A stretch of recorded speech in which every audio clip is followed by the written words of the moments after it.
Assalamualaikum warahmatullahi wabarakatuh. Di presentasi kali ini, saya dan kelompok saya akan presentasikan tentang 3 kerajaan, yakni Kerajaan Mataram, Kerajaan Kahuripan, dan Kerajaan Bima. Namun, sebelum kami memulai presentasi, izinkan saya untuk memberitahukan tentang pembagian tugas. Materi pertama akan disampaikan oleh saya sendiri, Dara Safa Artania. Materi kedua akan disampaikan oleh rekan saya, Dira Lutfi Aprilia.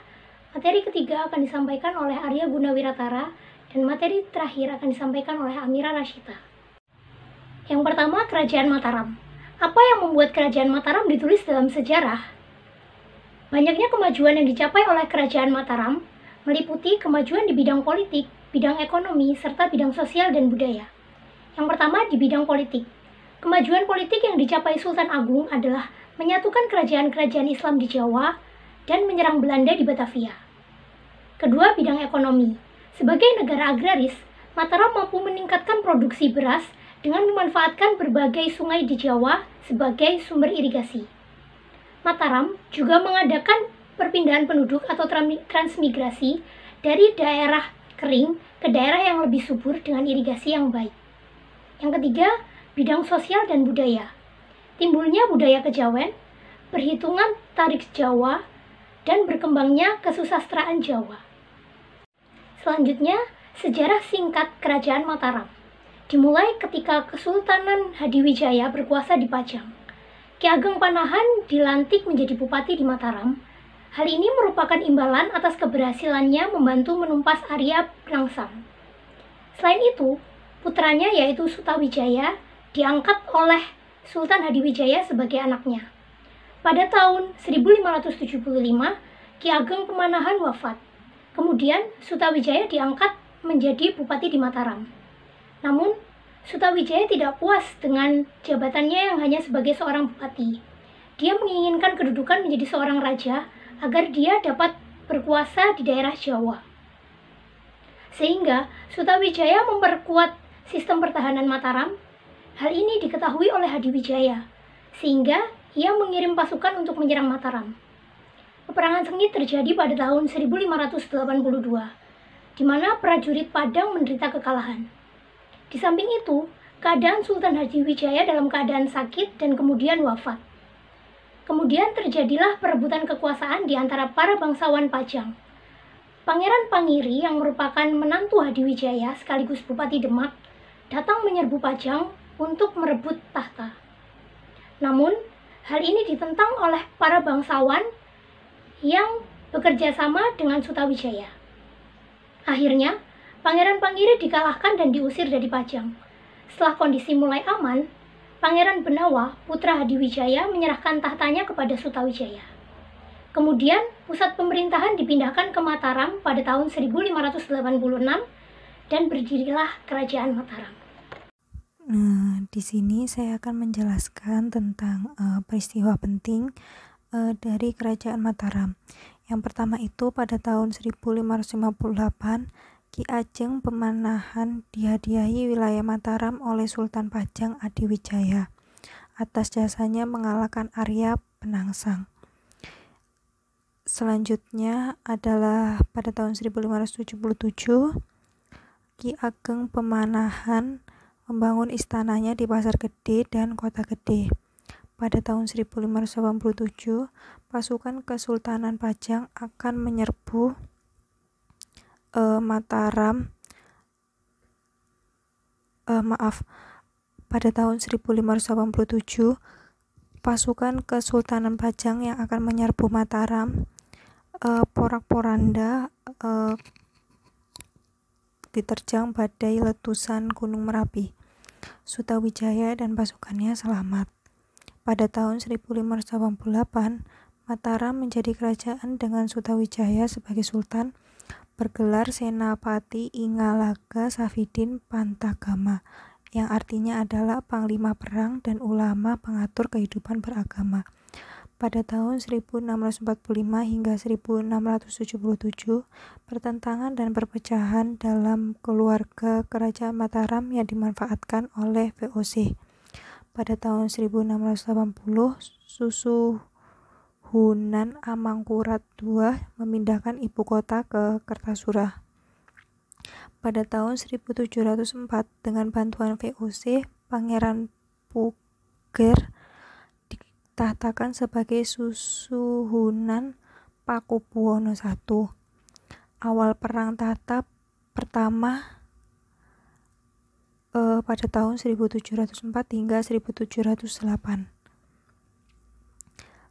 Selanjutnya pada tahun 1708, Susuhunan Amangkurat III ditangkap dan dibuang ke Sri Lanka sampai wafatnya pada tahun 1734. Selanjutnya pada tahun 1742, ibu kota Kartasura dikuasai pemberontak. Susuhunan Pakubuwono II berada dalam pengasingan. Selanjutnya pada tahun 1743, dengan bantuan VOC, ibu kota Kartasura berhasil direbut dari tangan pemberontak dengan keadaan luluh lantak. Selanjutnya pada tahun 1745, Susuhunan Pakubuwono II membangun ibu kota baru di Desa Sala di tepian Bengawan Beton. Selanjutnya pada tahun 1746, Susuhunan Pakubuwono II secara resmi menempati ibu kota baru yang dinamai Surakarta. Pada tahun 1749, Susuhunan Pakubuwono II menandatangani penyerahan kedaulatan Mataram kepada VOC. Pada tahun 1830 baru akhir perang Diponegoro. Seluruh daerah mancanegara Yogyakarta dan Surakarta dirampas Belanda. Pada 27 September, Perjanjian Klaten menentukan tapal yang tetap antara Surakarta dan Yogyakarta dan membagi secara permanen Kerajaan Mataram yang ditandatangani oleh Sasradiningrat, Pepati dalam Surakarta. Kali ini saya akan menjelaskan hubungan yang dimiliki oleh Kesultanan Mataram. Hubungan pertama yaitu wilayah Mataram Islam pada awalnya adalah bagian dari Kerajaan Demak yang diberikan kepada Sultan Agung, yaitu pendiri Kerajaan Mataram yang memenangkan sayembara menaklukkan Arya Penangsang. Kemudian hubungan keduanya adalah pada masa Kerajaan Islam belum sistem gadget, maka mereka melakukan dengan cara tukar-menukar seperti barang kerajinan, makanan, selir, dan kaligrafi. Pada tahun 1621, Mataram mulai menjalin hubungan diplomatik dengan FOC.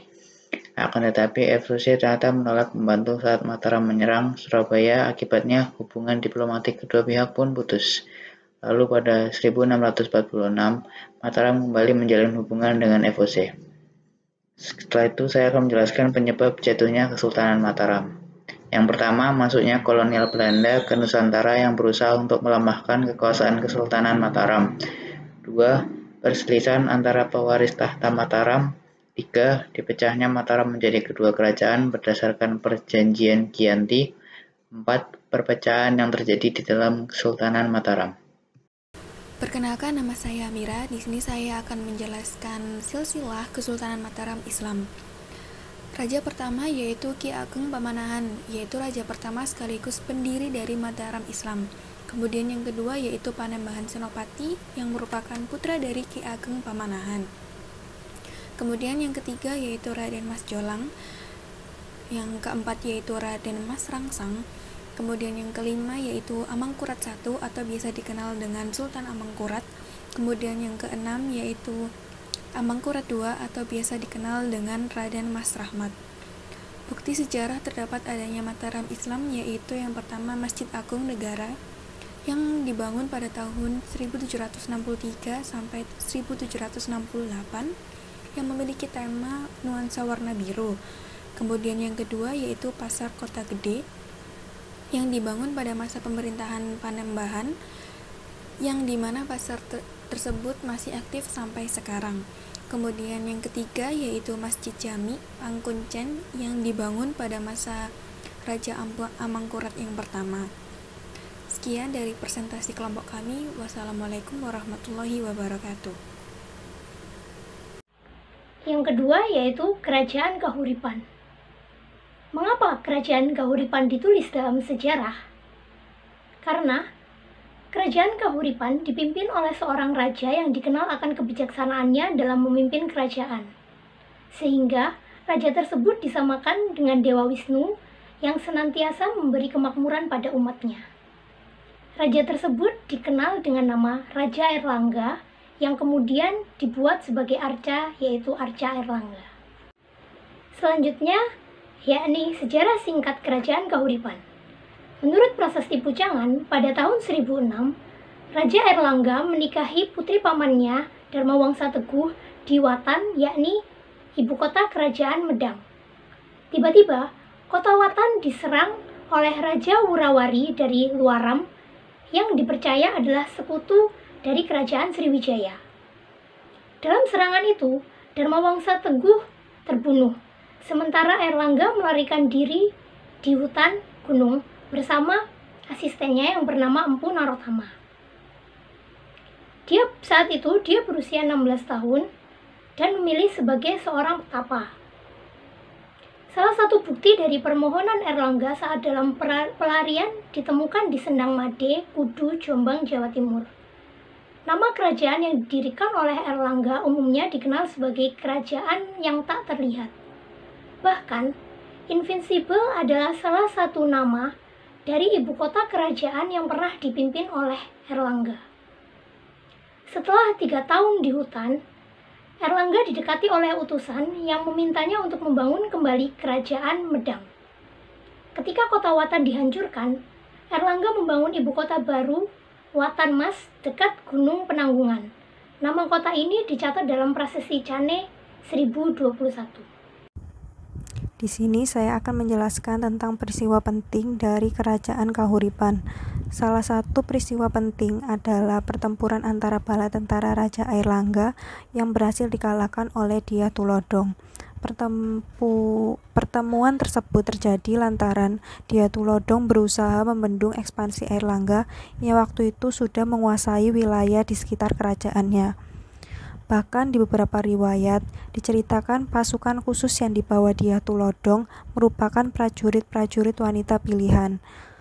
Pasukan ini berhasil memukul mundur pasukan Airlangga dari pusat kerajaan Watan Mas di dekat Gunung Penanggungan hingga ke Patakan. Peristiwa ini terjadi pada tahun 1031. Tetapi 1 tahun kemudian Dyah Tulodhong berhasil dikalahkan Airlangga lewat pertempuran sengit di penghujung tahun 1032. Dari utara, pasukan Airlangga bergerak ke selatan menuju Lodroyong. Musuh wanita dapat dikalahkan, bahkan kemudian Raja Wurawari pun dapat dihancurkan pula. Saat itu wilayah kerajaan mencakup hampir seluruh Jawa Timur. Selanjutnya saya akan menjelaskan tentang puncak kejayaan dari Kerajaan Kahuripan. Nama kerajaan yang dibangun oleh Raja Airlangga lebih dikenal dengan Kerajaan Kahuripan. Padahal kerajaan ini pada dasarnya adalah sebuah ibu kota dari kerajaan yang pernah dipimpin oleh Airlangga, yaitu Kerajaan Watan. Setelah 3 tahun bersembunyi di hutan, banyak masyarakat sekitar menginginkan Airlangga untuk dapat mendirikan kembali Kerajaan Medang Kamulan.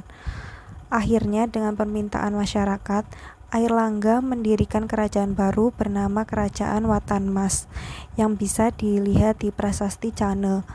Namun karena seiring terjadinya sebuah perebutan kekuasaan di Kerajaan Watan Mas, Airlangga kembali melarikan diri ke desa Patakan. Menurut Prasasti Kamalagyan, ibu kota kerajaan dipindah ke Kahuripan yang berada di Sidoarjo. Pada tahun 1042, kerajaan Kahuripan pindah ke Kediri sebagai tujuan untuk menyebarluaskan wilayah kekuasaan mereka. Pada tahun 1035, Raja Airlangga menumpas beberapa wijayawarna yang dipimpin oleh kerajaan Wengker yang pernah ditaklukkan oleh Raja Airlangga waktu dulu. Akhirnya pemimpin kerajaan Wengker melarikan diri ke kota Tapa dan ditemukan mati bunuh diri. Kali ini saya akan menjelaskan hubungan yang dimiliki oleh Kerajaan Kahuripan. Kerajaan Kahuripan memiliki hubungan dengan Kerajaan Bali yang terlihat dari Raja Udayana yang pernah memimpin Kerajaan Bali, menikahi seorang putri dari Medang Kamulan, Jawa Timur, yaitu Mahendradatta. Dan anak sulung mereka yaitu Airlangga menikah sepupunya sendiri, yaitu putri Raja Dharmawangsa, Teguh. Lalu setelah raja meninggal, Airlangga mengambil alih kerajaan Medang Kamulan dan memindahkan ke Kahuripan karena pemberontakan Wurawiri. Dari sinilah masih terjalin hubungan baik dari segi perdagangan. Setelah itu saya akan menjelaskan penyebab jatuhnya kerajaan Kahuripan. Pada akhir pemerintahannya, Airlangga berhadapan dengan masalah persaingan perebutan tahta antara kedua putranya. Calon raja yang sebenarnya, yaitu Sanggrawijaya Tunggadewi, memilih menjadi pertapa daripada naik tahta. Pada akhir November 1042, Airlangga terpaksa membagi kerajaan menjadi dua, yaitu bagian barat bernama Kadiri beribu kota di Daha diserahkan kepada Sri Samarijaya, serta bagian timur bernama Perkenalkan, nama saya Amira. Di sini saya akan menjelaskan silsilah kerajaan Kahuripan. Kerajaan ini dibangun oleh Raja Airlangga yang merupakan putra dari Udayana dan ibunya bernama Mahendradatta, putri dari Kerajaan Medang. Raja Airlangga ini memiliki 3 orang anak. Putri yang pertama yang bernama Sanggramawijaya Tunggadewi, kemudian putra pertama bernama Sri Samarawiyaya yang merupakan raja dari Kerajaan Kadiri, kemudian yang putra kedua bernama Mapanji Garasakan yang merupakan raja dari Kerajaan Janggala.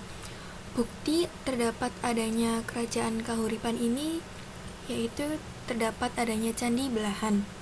Candi Belahan terdapat arca yang diyakini sebagai Prabu Airlangga yang berwujud Dewa Wisnu. Kemudian bukti yang kedua yaitu Banyu Biru. Pemandian Banyu Biru disebut juga dengan Telaga Wilis. Banyak masyarakat yang percaya bahwa pemandian ini dapat membuat kita awet muda. Kemudian bukti yang ketiga yaitu terdapat adanya Gua Selong Mangleng. Gua Selong Mangleng ini merupakan perbatasan antara kerajaan barat dan timur, di mana kerajaan barat disebut Kadiri berpusat di Kota Baru, yaitu Daha, dipimpin oleh Sri Samarawiyaya. Kemudian kerajaan timur disebut Janggala yang berpusat di Kota Lama, yaitu Kahuripan yang dipimpin oleh Mapanji Garasakan. Sekian presentasi dari kelompok kami. Wassalamualaikum warahmatullahi wabarakatuh. Kerajaan selanjutnya adalah Kerajaan Bima. Apa yang membuat Kerajaan Bima ditulis dalam sejarah? Kerajaan Bima adalah kerajaan yang membuat VOC tunduk di bawah kekuasaan Kerajaan Bima. Ketika VOC memperbarui perjanjiannya dengan Kerajaan Bima, Tureli Ngampo yang menjadi Raja Bima saat itu menolaknya dan kemudian merampas kapal VOC di tahun 1675. Sejarah berdirinya Kerajaan Bima. Menurut para ahli, Kerajaan Bima berdiri sejak abad ke-13 Masehi, dengan raja pertama bergelar Sang Bima I. Raja berkuasa selama kurang lebih 2 dekade. Setelah itu digantikan oleh putranya yang bernama Indra Zamrud. Wilayah kekuasaan Kerajaan Bima mencakup Pulau Sumbawa, Sawu, Solor, Sumba, Larantuka, Ende, Manggarai, dan Komodo. Pada masa Hindu ini, Kerajaan Bima dipimpin oleh 26 raja. Menurut dokumen-dokumen tua mengenai kesultanan ini, Kesultanan Bima belumlah diketahui secara pasti kapan ia mula-mula terbentuk. Tapi, ia diketahui muncul sejak masuk Islamnya Sultan pertama yang diduga terjadi pada pasca serangan militer oleh Makassar tahun 1618 dan 1619. Adapun tanggal Sultan masuk agama Islam didapati dalam sebuah dokumen, ialah pada tanggal 7 Februari 1621. Setelah Sultan Bima I mangkat, maka digantikan oleh putranya yang bernama Sultan Abdul Qair Sirajuddin sebagai Sultan II. Pada saat itu, sistem pemerintahan Kesultanan Bima berubah dengan berdasarkan adat dan hukum Islam. Hal ini berlaku sampai dengan masa pemerintahan Sultan Bima ke-13, Sultan Ibrahim. Di sini saya akan menjelaskan tentang peristiwa penting dari Kerajaan Bima. Salah satu peristiwa penting yang terekam dalam naskah Kesultanan Bima adalah meletusnya Gunung Tambora pada tanggal 11 April 1815. Peristiwa ini cukup mengerikan. Sejumlah peneliti mengatakan letusan Gunung Tambora memusnahkan hampir separuh total penduduk di Pulau Sumbawa. Saat bencana ini terjadi, Kesultanan Bima sedang dipimpin oleh Sultan Abdul Hamid. 3 hari lamanya masyarakat Bima mengalami situasi mencekam. Kelaparan merebak, korban jiwa bergelimpangan sesudah amuk Tambora mereda. Penelusuran terkini Sambert Lawyer dan rekan juga berhasil mengungkap nama seorang pengarang Bima yang berbahasa Melayu. Dia bernama Haji Nur Hidayatullah Al-Mansur Muhammad Syujauddin. Karyanya yang diketahui berjumlah 2 buah. Muhammad Syujauddin aktif menulis dalam masa pemerintahan Sultan Ibrahim pada periode 1881 hingga 1915. Seperti disarikan dari kolofon naskah Jauharatul Ma'arif, pujangga ini merupakan golongan bangsawan Bima. Para leluhurnya pernah menjadi kadi atau mengisi jabatan-jabatan majelis keagamaan Islam di kerajaan ini. Legasi lainnya dari tradisi tulis Kesultanan Bima adalah Mushaf Al-Quran setebal 598 halaman. Ayat-ayat suci di dalamnya ditulis dengan tulisan tangan. Kitab suci ini diketahui pernah digunakan Sultan Bima terakhir, Muhammad Salahuddin, sejak masa kecilnya sampai menjadi penguasa setempat. Kini mushaf tersebut menjadi salah satu koleksi bait Al-Quran yang berlokasi di sekitar TMII. Awalnya naskah ini dimiliki Siti Maryam Salahuddin, itu pakar filologi yang masih keturunan Sultan Muhammad Salahuddin. Perempuan yang lahir pada 1925 ini merupakan lulusan Universitas Indonesia. Di sini saya akan menjelaskan tentang puncak kejayaan dari Kerajaan Bima. Pada masa pemerintahan Sangaji Manggampo Jawa di sekitar abad 14 Masehi, Kerajaan Bima mengalami kemajuan yang amat pesat. Kerajaan Bima menjalin hubungan dengan Kerajaan Majapahit. Namun setelah Gajah Mada wafat pada tahun 1364, Mawa'a Pajulongge yang memerintah di sekitar abad 15 Masehi meningkatkan hubungan dengan Kerajaan Goa. Sistem pemerintahan disempurnakan dan disesuaikan dengan yang berlaku di Kerajaan Goa. Selain Sangaji dan Tureli Nggampo, diangkat pula Tureli atau menteri, Jeneli atau camat, dan Gelara atau kepala desa. Pelayaran dan perniagaan pun berkembang dengan pesat. Kapal dan perahu ditingkatkan jumlah dan mutunya, mengikuti ilmu pelayaran dan perniagaan Kerajaan Goa. Perkembangan dalam bidang sastra dan seni budaya pun cukup cerah. Manggampo Donggo memperkenalkan aksara yang dipelajari dari Goa. Aksara itu akhirnya menjadi aksara Ambojo. Manggampo Donggo melanjutkan penulisan Bo atau naskah kuno dengan aksara Ambojo. Seni budaya dari Goa dipelajari dan dikembangkan di tengah masyarakat, sehingga lahir seni budaya yang banyak persamaan dengan seni budaya yang berasal dari Makassar dan Bugis. Wilayah kekuasaan Kerajaan Bima ini terbentang dari Pulau Satonda di sebelah barat dan Alor Solor di sebelah timur. Perluasan wilayah dilakukan oleh Lambila, yaitu putra Bilmana. Kejayaan Kerajaan Bima terus bertahan sampai pada Sangaji Mawa'a Dapa Mangkat, yaitu putra Manggampodonggo di sekitar abad 16 Masehi. Kali ini saya akan menjelaskan hubungan yang dimiliki oleh Kerajaan Bima. Hubungan yang dimiliki Kerajaan Bima ada dua, yaitu hubungan dengan Kerajaan Demak. Hubungan dengan Kerajaan Demak adalah Islamisasi pada mulanya dilakukan oleh Demak, Kerajaan Maritim Jawa yang berkembang menggantikan Kerajaan Majapahit. Menyatakan bahwa Islam masuk ke Bima pada zaman Kerajaan Demak, yakni pada masa pemerintahan Sunan Prapen, yaitu putra Sunan Giri menguasai Lombok dan Sumbawa. Yang kedua, hubungan kekeluargaan Kesultanan Goa dengan Kesultanan Bima terjalin pada turunan yang ke-8. Hubungan ini merupakan perkawinan silang antara putra mahkota Kesultanan Bima dan putri mahkota Kesultanan Goa, terjalin sampai pada turunan 6. Sedangkan yang ke-8 adalah pernikahan putri mahkota Kesultanan Bima dan putra mahkota Kesultanan Goa. Kali ini saya akan menjelaskan penyebab jatuhnya Kerajaan Bima. Kerajaan Bima berakhir pada tahun 1951 karena Sultan Muhammad Salahuddin meninggal dunia.